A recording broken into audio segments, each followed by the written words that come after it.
नमस्कार। कभी ये ख्याल आया है कि अपनी इंद्रियों, अपनी इच्छाओं को लेकर क्या करना चाहिए? उन्हें पूरी तरह से पूरा कर लेना सही है या फिर उन्हें पूरी तरह से दबा देना? आज हम इंद्रियों को साधने के एक बहुत ही प्राचीन और दिलचस्प नजरिए को समझेंगे। एक ऐसा नजरिया जो हमें इन दोनों ही रास्तों के खतरों से बचाता है। चलिए, इस संतुलन के रहस्य को जानते हैं। तो ये जो श्लोक है, यही हमारी आज की चर्चा का केंद्र है। अब देखिए, इसमें दो तरह के यज्ञ की बात की गई है, मतलब दो तरह के पवित्र कर्मों की। और मजे की बात यह है कि पहली नजर में ये दोनों एक दूसरे के बिल्कुल उल्टे लगते हैं। एक तरफ कहा जा रहा है कि इंद्रियों को संयम की आग में डालो, और दूसरी तरफ कहते हैं कि दुनिया के विषयों को इंद्रियों की आग में डालो। ये तो एक पहेली जैसी बात हो गई, है ना? आइए, इसको थोड़ा और आसान करके समझते हैं। पहला रास्ता कहता है अपनी इंद्रियों पर, अपनी सेंसेस पर कंट्रोल करो। दूसरा रास्ता कहता है अपनी इंद्रियों से इस दुनिया को अनुभव करो। अब सवाल ये है कि ये दोनों बातें एक साथ सही कैसे हो सकती हैं? एक बात कर रहा है सेल्फ कंट्रोल की, तो दूसरा बात कर रहा है अनुभव की।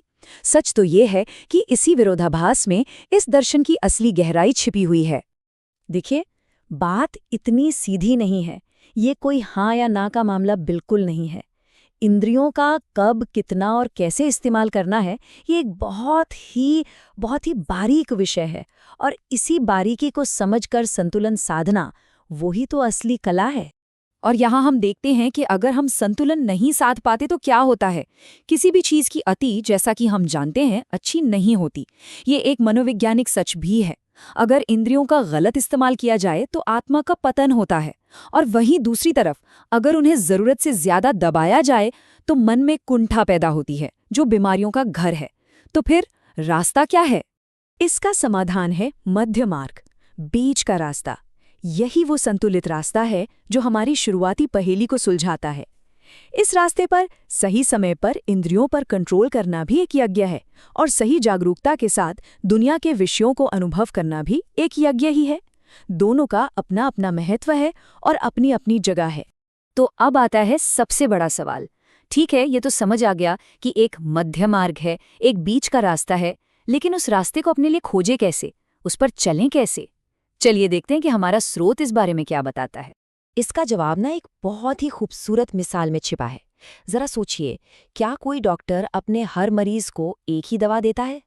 नहीं, बिल्कुल नहीं, क्योंकि हर शरीर अलग है, हर बीमारी अलग है।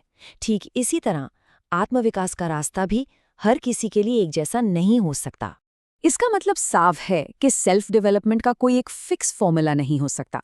ये हर इंसान, उसकी उस वक्त की परिस्थितियों और उसकी मानसिक हालत पर निर्भर करता है।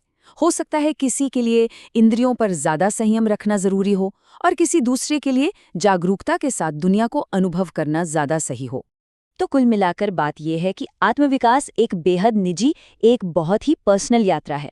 इसके लिए कोई बनी बनाई रेसिपी नहीं है। हमें खुद का वैद्य बनना होगा, अपनी स्थिति को समझना होगा और फिर अपने लिए सही रास्ता चुनना होगा। और आखिर में यही सवाल हम सबके लिए है। अपनी आज की परिस्थितियों को देखते हुए हमारे खुद के विकास का नुस्खा क्या है? हमें ज्यादा संयम की जरूरत है या फिर ज्यादा जागरूक अनुभव की? इसका जवाब हमें अपने अंदर ही खोजना होगा।